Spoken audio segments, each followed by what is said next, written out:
The Kursk cauldron, a familiar echo. The very air in Kursk crackles with tension. A spectre hangs heavy, the ghost of a battle fought on these very plains 80 years prior. Then it was the Wehrmacht against the Red Army, a titanic clash of ideologies and steel. Today the adversaries may have changed, but the ferocity remains. Russian forces, hungry for a decisive victory, have unleashed a counter-offensive. Villages change hands, the front line shifts like the sands of a desert storm. Each side throws its best into the fray: paratroopers, marines, seasoned veterans. Casualty figures remain a closely guarded secret, but the whispers speak of a grim toll. Is this the turning point that Moscow craves, or a desperate gamble, a final throw of the dice? The coming days will tell, but one thing is certain.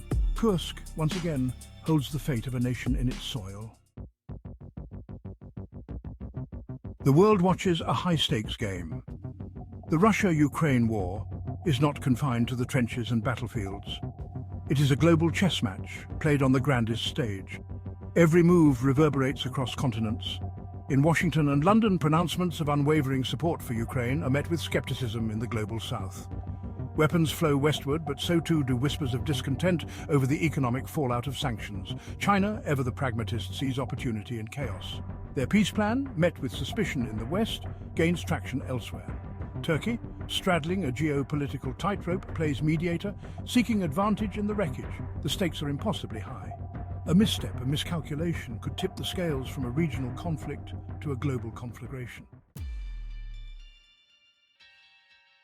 The skies ignite. A new phase of war. High above the mud and blood, a different kind of battle rages. The downing of the Russian Su-35, a potent symbol of Moscow's aerial might, sends a clear message. The skies are no longer a sanctuary. Drones, once the stuff of science fiction, are now the grim reapers of the battlefield.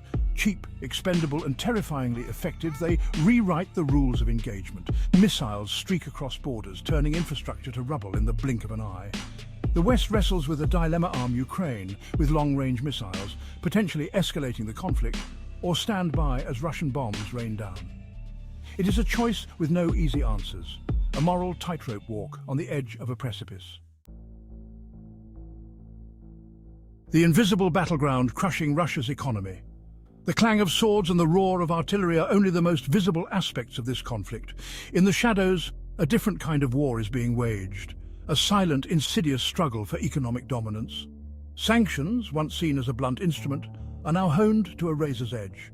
They target Russia's economic lifeline, the oil and gas exports that fuel its war machine. Every barrel of oil that remains unsold, every pipeline shut down, brings Moscow a step closer to the brink. But Putin, a master strategist, has prepared for this moment. New alliances are forged, alternative markets sought. The outcome remains uncertain, a high-stakes game of economic chicken with the world holding its breath.